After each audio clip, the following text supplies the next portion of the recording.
Hi, this is Jimit Shah and welcome to the Gyms Automation. So today we'll understand this whole control panel. This is an industrial level control panel and we need to understand all the parts name, all the functionality of the parts and how they are connected with each other, right?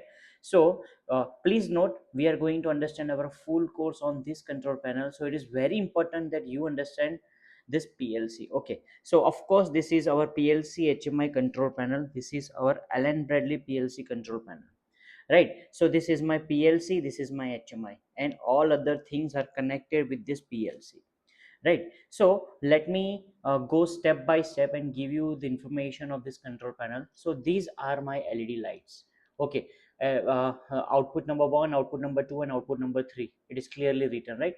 What does it mean? It means that this LED light is connected to the PLC output 1, this is PLC output 2, and this is PLC output 3. Okay, so this is my PLC. Okay, and this is my input side of the PLC and this is my output side of the PLC.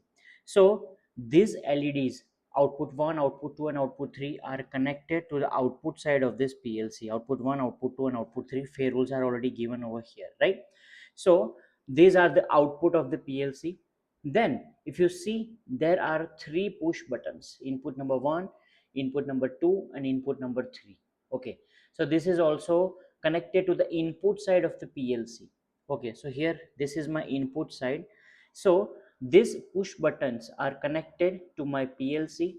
Then we have input 5 and input 6. These are the proximity sensors. Okay, this is also connected to my PLC input 5 and input 6 over here, right? And we have one toggle switch. This is my input number 4. Okay, so is simply you can switch off and off to with the this is like a toggle MCB to toggle switch. Okay, this is simply on and off, which is connected to my input of the PLC. Please note this is a metal detector sensor. Okay, you can, if you press your hand over here, it will not sense.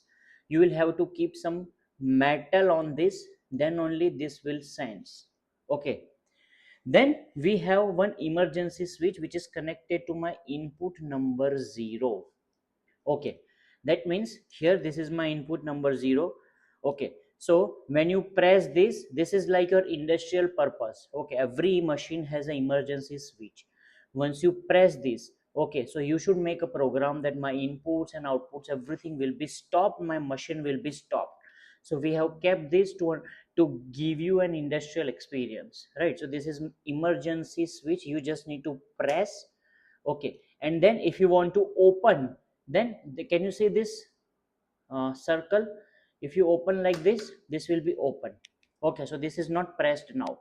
If you want to press, simply press it and then open it, right? So these are my inputs, these are my, sorry, these are my outputs, these are my inputs. Okay, and this is also my kind of input. This is a HMI, human machine interface. Okay, so we have one separate full course on this HMI. Of course, in our step by step program we will give you the guidance of programming of this. Okay, so then we have, if you go downside, this is my PLC Allen Bradley Rockwell Micrologics 1400 PLC.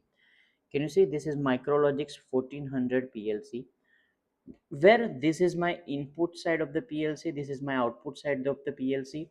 We will detailed get the knowledge of this PLC in our upcoming classes. As of now, you just understand that this is my PLC and this is my analog card. Please note, we need to connect some analog inputs like temperature sensors. These are the sensors. If you see the right side over here, this is my PT100 sensors, which is having RTD output. Okay, so in our upcoming classes we will see how you can connect, how you can read these sensors with the help of this analog card. Okay, please note this analog card is, as of now, it is disconnected. Okay, once it is required to connect only and only when you are making a program, otherwise your PLC will go into fault mode. So always make sure that you disconnect this. Once you open this field, you can connect this over here whenever you want to do a programming of analog card, or else I request you don't connect this over here as of now.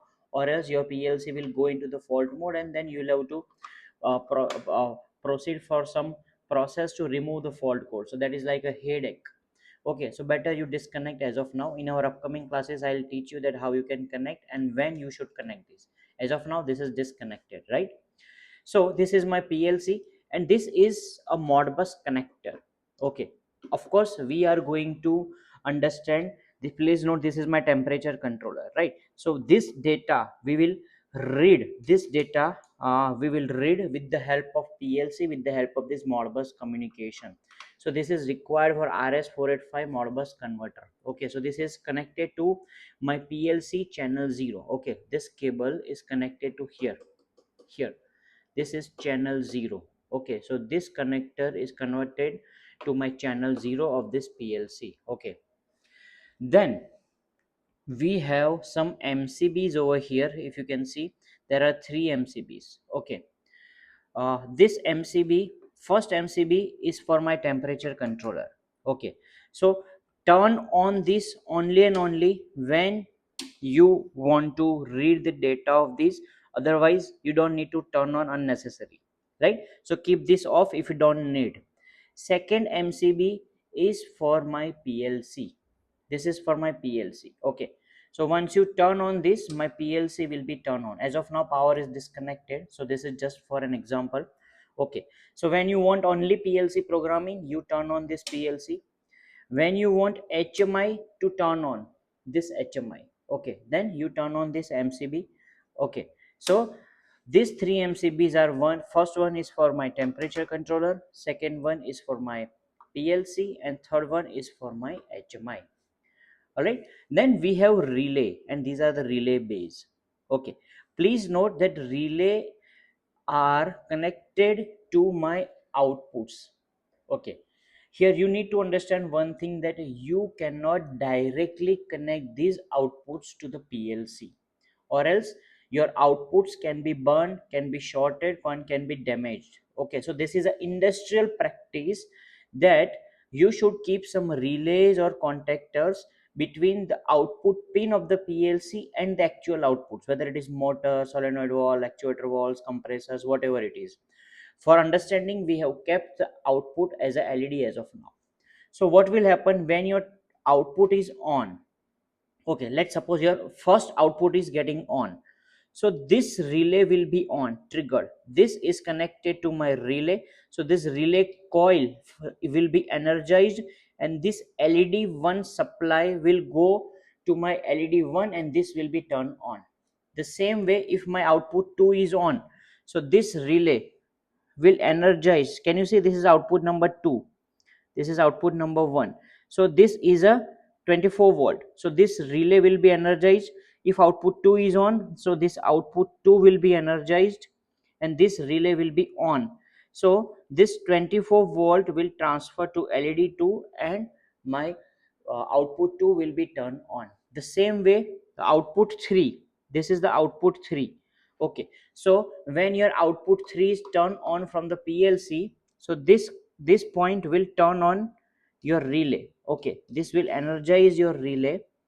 So this 24 volt will transfer to your LED3 supply, and it will turn on your this output number 3, right? So this is how the wiring has been done, right? So these 3 relays are intermediate between your PLC output and the actual output.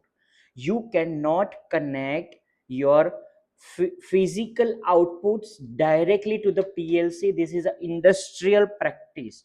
This is for the safety of your PLC outputs, right? So you should have some relays or contactors. Okay, then this is my SMPS. Okay, please note what is SMPS. This is a converter like your line voltage to 24 volt. Please note that these 3 are 230 voltage, minus 230, and this is the earthing. Okay, so what this SMPS will do, this will convert your 230 voltage or your line voltage to plus 24 voltage. Okay, why? Because we want plus 24 volt to turn on my PLC, to turn on my HMI, to turn on my LED lights, and so many things. Okay, so we need 24 volts. So this is a converter Okay, you can say that this is a converter from line voltage to 24 volt DC. Okay, so this power supply, this is coming to my MCB. Okay, and when you turn on 24 volt, this 24 volt is coming to my MCB, and when you turn on, this is going to the input side of my PLC. So my PLC will be energized once you turn on this MCB. So the source of the input of this MCB is coming from my SMPS, right? And then this is my temperature controller. In our upcoming classes we are going to learn how you can read the modbus communication data. There is set value, present value, and everything over here in this temperature controller. Okay, so you need to understand the temperature controller functionality and how you can communicate with the PLC and HMI. So this is very important. This is an industrial practice. This is based on the communication protocol. Okay, then these are the temperature sensors, PT100 sensors. One temperature sensor is connected to my this temperature controller, and one temperature sensor is connected to my this transmitter. Okay, please note, PLC understands 4 to 20 milliamps. Okay, but this sensor has output of RTD. Okay, in the terms of resistance. So this temperature sensor is connected to my transmitter. This transmitter is converting your RTD to 4 to 20 milliamp sensor, and this blue cable is going to my analog card, and this analog card will convert the data. So this all this process we are going to understand in our upcoming classes. So as of now you understand that this is a transmitter which converts RTD to 4 to 20 milliamps, right? And this is my out terminal. Okay, this is my out terminal where you can we have connected so many things over here. So you can connect supplies and everything over here, right? So if you want to turn on this uh, control panel, you have this cable as of now, right? So this cable, line, neutral, and earthing, you can connect on this panel, line, neutral, and earthing. Okay, and you simply switch on this, your this control panel will be triggered and everything will be turned on depending on this MCB condition, right? So that's it. This is the whole control panel we are going to understand in class, in our upcoming classes. So you should have a good understanding that what is the functionality and why we have used this, the whole control panel parts, right? So that's it for today. Thank you so much for watching. See you in the next class. Thank you.